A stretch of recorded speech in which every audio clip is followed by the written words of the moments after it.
এই অজু করলেন সঙ্গের সাথীরা, এসে বলল আপনি এখানে অজু করবেন না। তিনি বললেন ঠিক আছে। এবার অনুরোধ রাখলেন যদি অনুমতি দেও শুধু 1 লোটা পানি নিব। তারা বলল নিবেন। তিনি বললেন এখন না, বিকাল বেলায় আমি নিব।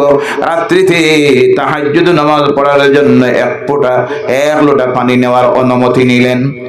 রাত্রি যখন হয়েছে, খাজা ইয়াসফিরি রহমাতুল্লাহি তাআলা আলাইহি তার নিজের ব্যবহৃত লোটাটা ওই আয়না সাগরের কিনারায় এনে ধরেন, আর ধরে বলেন ও আয়না সাগরের পানি, আমি মঈনুদ্দিন বলতেছি এই লোটার ভিতরে ঢুকে যাও।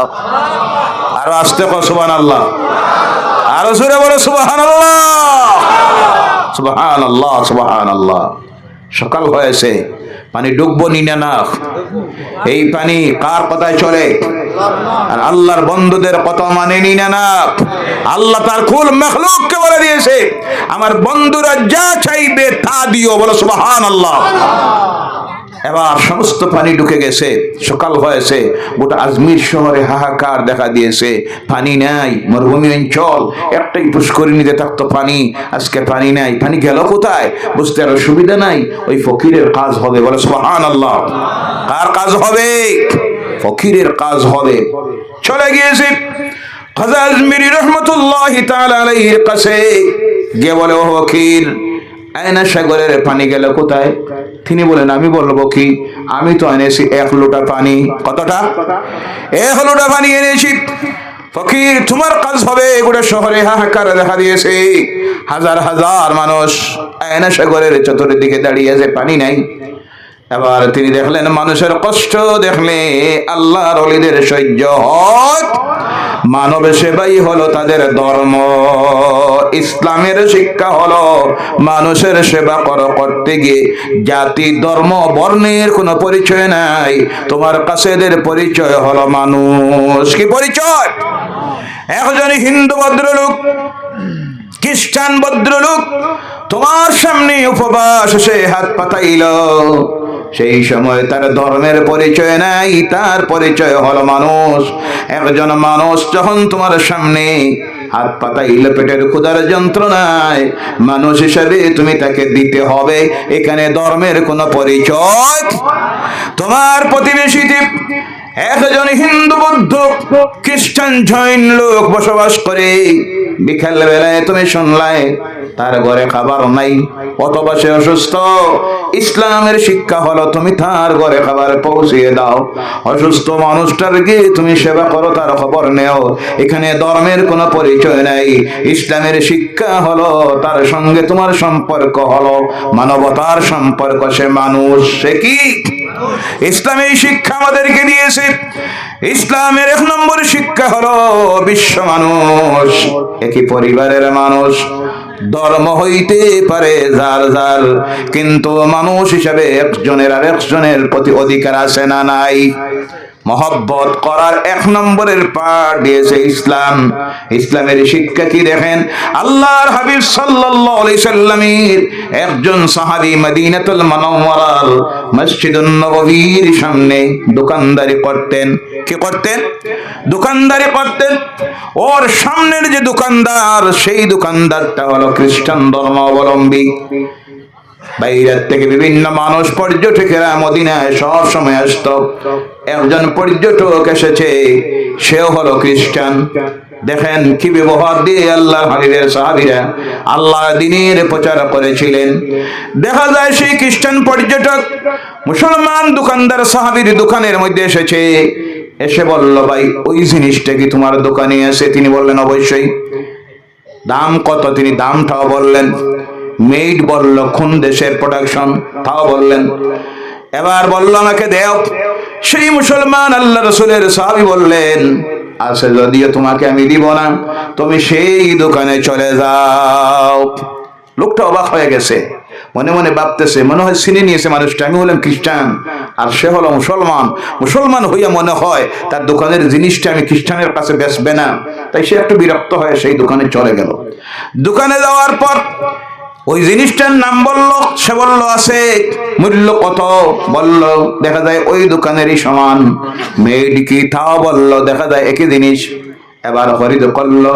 খরিদ করে যখন রওনা হয়েছে, তার মনে প্রশ্ন জাগলো, আবার ওর কাছে যাই জিজ্ঞাসা করেন, এই ভাই, একই মূল্যের জিনিস, একই মিলের, কেন তুমি আমাকে দিলা না? এই দোকানে কেন পাঠাইয়া দিলাম? এবার চলে গেছে আবার সেই মুসলমান আল্লাহ রাসূলের সাহাবীর দোকানে গিয়ে জিজ্ঞাসা করলো, ভাই, একই মূল্যের, একই মেয়েদের, একই জিনিস, তুমি কেন আমাকে দিলে না? তখন আল্লাহ রাসূলের সেই সাহাবী বললেন, ভাই, তার কারণ হলো সকাল থেকে আমার দোকানে অনেকে বিক্রি হয়েছে, বেচা কিনা হয়েছে। আমি দেখতেছি বিকাল বেলায় আমার ঘরে যাওয়ার যাইতে গিয়ে যা কিছুর প্রয়োজন আমার পরিবারের জন্য নেওয়ার সব ব্যবস্থা আমার হয়ে গেছে, কিন্তু সকাল থেকে আমি দেখতেছি আমার ওই সামনের দোকানদার যে ভাইটা, তার দোকানে 100 কাস্টমার আসে। আমি চিন্তা করতেছি, এই অবস্থায় যদি বেলা ডুবে যায় আর সে যদি তার দোকান বন্ধ করে বাড়িতে যাইতে হয়, তার বাড়িতে স্ত্রী আছে, ছেলে মেয়ে আছে, মা বাবা আছেন, এদের জন্য প্রয়োজনীয় খাবার যদি নিয়ে না যাইতে পারে, এ উপবাস থাকবে, তার বাড়ির উপর মানুষগুলি উপবাস থাকবে। তাই আমি আমার বিক্রি বন্ধ করে দিয়া আমার সেই খ্রিস্টান ভাইয়ের দোকানে তোমারে পাঠাইয়া দিলাম। সুবহানাল্লাহ। তখন ওই খ্রিস্টান ভদ্রলোক বুঝতে পারলো ইসলামের শিক্ষা কি, আমার নবীর শিক্ষা কি। সাহাবায়ে কেরামদের সেই চরিত্র ব্যবহার দেখে পৃথিবীর পথহারা মানুষ পড়েছিল, লা ইলাহা ইল্লাল্লাহু মুহাম্মাদুর রাসূলুল্লাহ। জোরে বলো, লা ইলাহা ইল্লাল্লাহ, লা ইলাহা লা ইলাহা ইল্লাল্লাহু মুহাম্মাদুর রাসূলুল্লাহ সাল্লাল্লাহু আলাইহি সাল্লাম। এর কারণে আমার ভাইরা, কেউ যদি আমাদের প্রতি অন্যায় করে তার প্রতিশোধ নিতে যাবেন না। কেউ যদি অন্যায় করে অন্যায়ের বদলা নিতে যাবেন না। সর্ব অবস্থায় আমরা আমাদের ইসলামের শিক্ষা দিয়ে, আদর্শের শিক্ষা দিয়ে, আমার নবীর শিক্ষা দিয়ে যারা আমাদের প্রতি ঘৃণা করে, যারা আমাদের প্রতি লাঞ্ছনা করে, বঞ্চনা করে, তাদের সামনে আমরা তুলে ধরতে হবে ইসলাম। তাহলে তারা দেখবে যতই আমরা লাঞ্ছনা করি না কেন, বঞ্চনা করি না কেন, নির্যাতন করি না কেন, ঘৃণা করি না কেন, এরা কিন্তু তাদের আদর্শ থেকে কখনো বিচ্যুত হয় নাই। আমরা অন্যায় করলে তারা প্রতিশোধ নেয় না, এর প্রতিদানে তারা দেয় সুব্যবহার। কি ব্যবহার? এই যদি আদর্শ আমরা তুলে ধরতে পারি, যারাই ইসলামের বিরোধিতা করতেছে, ইনশাআল্লাহ একদিন তারা ইসলামের কাছে মাথা নত করবে। বলুন ইনশাআল্লাহ। হযরতে মাইনুদ্দিন চিশতি আসমারি রাহমাতুল্লাহি তাআলা আলাইহি দিলের মধ্যে আল্লাহর ওলি মানুষের কষ্ট দেখে সহ্য হয় নাই, ছড়ে আসলেন। তিনি আসেন নাই, আর এক মুরিদের হাতের মধ্যে লোটাটা দিলেন আর দিয়ে বললেন, ও আমার মুরিদ, ওই লোটাটা নিয়ে তুমি আয়না সাগরের কিনারায় যাও, গিয়ে লোটাটাকে বলি, ও লোটা, তোর ভিতরে আয়না সাগরের যা পানি আছে সব বাহির করে দে। সুবহানাল্লাহ নাই? ভাইরা আমার, এবার সেই মুরিদ গিয়েছে। পীর যেমন মুরিদ তেমন হয়নি না? না জি, পীর হবে যেমন মুরিদ হবে তেমন। পীর যদি হয় বেনামাজি, মুরিদ হয় বদকুর, জিনাকুর, মদকুর, আছে না নাই? ভাইরা আমার, এবার সেই মুরিদ আয়না সাগরের কিনারার মধ্যে এসে সেই লোটাকে বলেন, ও লোটা রে, মাইনুদ্দিন চিশতি আজমিরি বলেছেন তোর ভিতরে আয়না সাগরের যা পানি আছে বাহির করে দে। এবার পানি বাইর হওয়া শুরু হয়েছে, পানি বাইর হইতেছে, পানি বাইর হইতেছে, হইতে হইতে গিয়ে গোটা আয়না সাগরে পরিপূর্ণ হয়ে গেছে। ইতিহাস প্রমাণ করতেছে সেই দিন আল্লাহর ওলির সেই মুজিজা দেখে একটা নয়, দুইটা নয়, এক ঐতিহাসিক বিধি লিখতেছেন ৭০,০০০। কয় হাজার? আবুল হাসান নদভী নামের মুহাক্কিক আলিম, ইসলামী ইতিহাসের বিশারদ, তিনি লিখতেছেন ৭০,০০০ নয়, সেই দিনই ৭ লক্ষ হিন্দু ভাইরা হিন্দু ধর্ম ত্যাগ করে পড়েছিল লা ইলাহা ইল্লাল্লাহু মুহাম্মাদুর রাসূলুল্লাহ সাল্লাল্লাহু সাল্লাল্লাহু আলাইহি ওয়াসাল্লাম আল্লাহর ওলিরা কেরামতের মাধ্যমে এই পৃথিবীতে আল্লাহর দ্বীনের প্রচার করে গিয়েছেন এবং আল্লাহ রাসূলের আদর্শ দিয়ে এই পৃথিবীতে ইসলামের প্রচার হয়েছে। সাহাবায়ে কেরামরা এই পৃথিবীতে আল্লাহর দ্বীনের প্রচার করেছিলেন। তাদের চরিত্র, খাসলত, আদর্শ, ব্যবহার দেখে পৃথিবীর পথহারা মানুষ আল্লাহর দ্বীন গ্রহণ করেছিল। আজ এই পৃথিবীতে যখন ইসলামের দুঃসময় এসেছে, বিপর্যয় আর বিপর্যয় চলতেছে, সেই সময়ে আমরা বিশ্ব মানুষের সামনে ইসলামের শিক্ষাকে তুলে ধরতে হবে। কিন্তু সেই সময়ে যখন তুলে দেওয়ার প্রয়োজন, সেই সময় আজকে আমরা এমন অবস্থার মধ্যে গিয়ে পৌঁছে গেছি, দুনিয়ার সকল প্রকারের নাফরমানিতে আমরা লিপ্ত হয়ে গেছি। বিশেষ করে এখানে 90% আমার যুবক ভাইয়েরা আপনারা বসে আছেন, আর আমার সমাজের শতকরা 10% যুবকেরা আজকে মদের মধ্যে লিপ্ত। বলেন নাউজুবিল্লাহ, আরো জোরে বলেন নাউজুবিল্লাহ। শতকরা 20-25% যুবকেরা হিরোইনের ব্যবসায়, মদের ব্যবসায়, গাঞ্জার ব্যবসায় লিপ্ত। কথা ঠিক কিনা? এক একটা পরিবার ধ্বংস হয়ে যাচ্ছে। বাবার একমাত্র সন্তান, অনেক সময় বাপ টেনশনে হার্ট অ্যাটাক করতেছে, বাধ্য হয়ে নিজের ছেলেকে নেশামুক্তি কেন্দ্রে পাঠাইয়ে দিতে হচ্ছে। ছেলে মদ পান করতেছে, হিরোইন বক্ষণ করতেছে, জাতি আজকে ধ্বংসের দিকে যুব সমাজ চলে যাইতেছে। ও আমার যুবক ভাইয়েরা, তরুণেরা, করজোড়ে অনুরোধ রাখি, এই কঠিন সময়ে আপনারা বিশ্ব মানুষের সামনে ইসলামকে তুলে ধরতে হবে। কারণ আপনাদের রক্তের বিনিময়ে ইসলাম পৃথিবীতে প্রতিষ্ঠিত হয়েছে। আপনারাই এই জাতির ইসলামের ভবিষ্যৎ। আপনাদের চরিত্র, ব্যবহার, খাসলত দেখে পৃথিবীর মানুষ ইসলাম বুঝবে, কোরআন বুঝবে। আমরা আলিম যারা, আমাদের দিকে তারা তাকাবে না, কারণ তারা বুঝতে পারতেছে এরা তো মৌলবাদী। কিবাদী? কট্টরবাদী। আর একটু অ্যাডভান্স হইয়া কয় এরা তো সন্ত্রাসবাদী। আমাদের কিনারায় আসবে না। মুরব্বী শ্রেণীর যারা, তাদের কাছে আসবে না। তারা জানে ওই ভুলার কাছে কি পাওয়া যাবে। তুলে ধরতে হবে ইসলামকে। আপনারা যুবক ভাইয়েরা শিক্ষাঙ্গনে, হাট বাজারে, রাস্তায়, কোর্টে, ইউনিভার্সিটিতে, সর্বত্র আপনারা ইসলামের আদর্শকে তুলে ধরতে হবে। তখন তাদের ভুল ধারণা ভেঙে যাবে।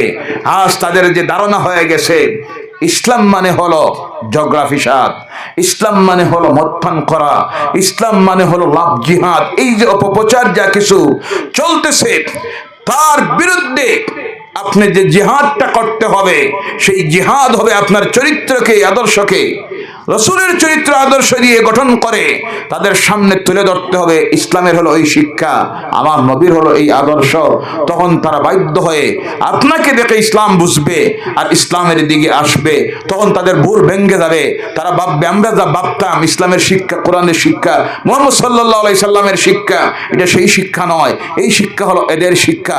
যেভাবে আল্লাহ রাসূলের সাহাবী নিজের ব্যবহার দিয়ে সেই দিন সে খ্রিস্টান ভদ্রলোকের কাছে ইসলাম তুলে ধরেছিলেন, সেইভাবে আমাদের প্রত্যেকটা কাজ দিয়ে আমরা বিশ্বের পথহারা মানুষের সামনে ইসলামকে যদি তুলে ধরতে পারি, ইনশাআল্লাহ, বলেন ইনশাআল্লাহ, সেই দিন বেশি দূরে নয় যেই দিন পৃথিবীর কোনায় কোনায় উঠবে লা ইলাহা ইল্লাল্লাহ খচিত পতাকা। সুবহানাল্লাহ বলেন। বিশ্ব মানুষের জবান দিয়ে একদিন আসবে যেই দিন এই পৃথিবীতে ইসলাম ব্যতীত কিছুই থাকবে না। বিশ্বের প্রতিটি মানুষের জবান দিয়ে বাইর হবে লা ইলাহা ইল্লাল্লাহু মুহাম্মাদুর রাসূলুল্লাহ। শুধু সময়ের অপেক্ষা। আর আমাদের সংশোধিত হতে হবে। আল্লাহ পাক আমাদেরকে সংশোধন হওয়া, রাসূলের আদর্শ দিয়ে, সুন্নাত দিয়ে নিজের জীবনকে গঠন করার জন্য তৌফিক দেন। সকলে বলেন আল্লাহুম্মা আমিন। ওয়া মা আলাইনা ইল্লাল বালাগ ওয়া আখিরু দাওয়ানা আলহামদুলিল্লাহি রাব্বিল আলামিন। আল্লাহুম্মা আমিন। রব্বানা যালামনা أنفسنا وإن لم تغفر لنا وترحمنا لنكونن من الخاسرين. ربنا آتنا في الدنيا حسنة وفي الآخرة حسنة وقنا عذاب النار وادخلنا الجنة مع الأبرار برحمتك يا عزيز يا غفار يا رب العالمين.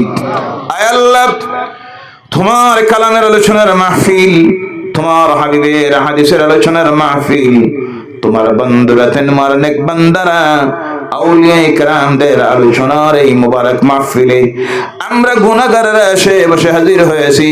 হাজার হাজার তোমার বান্দাদেরকে নিয়ে তোমার দরবারে হাত তুলেছি মাবুদ। দুনিয়ার সারাদিনের ক্লান্তি বলে গিয়া, আগামী দিনের সকল প্রকারের ব্যস্ততাকে বলে গিয়া তোমার কালামের আকর্ষণে বসে আছি।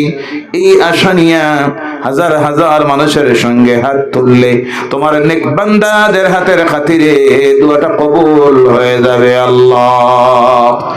এই আশা নিয়ে যারা তোমার দরবারে হাত তুলেছি আল্লাহ, তোমার দরবারে করজোড়ে আরজ করতেছি মাবুদ, আজকের এই মাহফিলটার খাতিরে আমাদের তওবাকে তুমি কবুল করে নাও। আয় আল্লাহ, আমাদের জীবনের সকল প্রকারের গুনাহগুলি তুমি মাফ করে দাও। আল্লাহ, এই মাহফিলের কুল আলোচনার সবটুকুন তোমার যত বান্দারা সাহায্য সহযোগিতা দিয়েছে তার সব, যত সুন্নি শোকাদের আয়োজন করা হয়েছে তার সব সর্বপ্রথম মদিনার হাবিবের রওজা মুবারকে পৌঁছাইয়া দাও। সাহাবায়ে কেরাম থেকে শুরু করে যত মুমিন মুমিনাত, মুসলিমিন মুসলিমাত অন্ধকার কবরের গাড়ায় চলে গেছেন, প্রত্যেকের কবরের সবটুকুন পৌঁছাইয়া দেও আল্লাহ রাব্বুল আলামিন। তোমার যত আউলিয়া কেরামরা, সমস্ত তরিকার বুজুর্গানে দিন যারা অন্ধকার কবরের গাড়ায় চলে গেছেন, প্রত্যেকের কবরে ইসাল ও সওয়াবের উরুসের মাহফিলের সবটুকুন পৌঁছাইয়া দাও আল্লাহ। তোমার ওলিদের খাতিরে আমাদের দোয়াটাকে তুমি কবুল করে নাও, তাদের ফয়েজ দিয়ে আমাদেরকে ফয়েজিয়াত করে নাও রব্বুল আলামিন। তাদের দরজাতকে বহুত বহুত বুলন্দ করে দাও। খাস করে তোমার নেক বান্দা বুলুক শাহ রাহমাতুল্লাহি তাআলা আলাইহির রূহ মুবারাকের সওয়াব পৌঁছাইয়া দাও আয় আল্লাহ।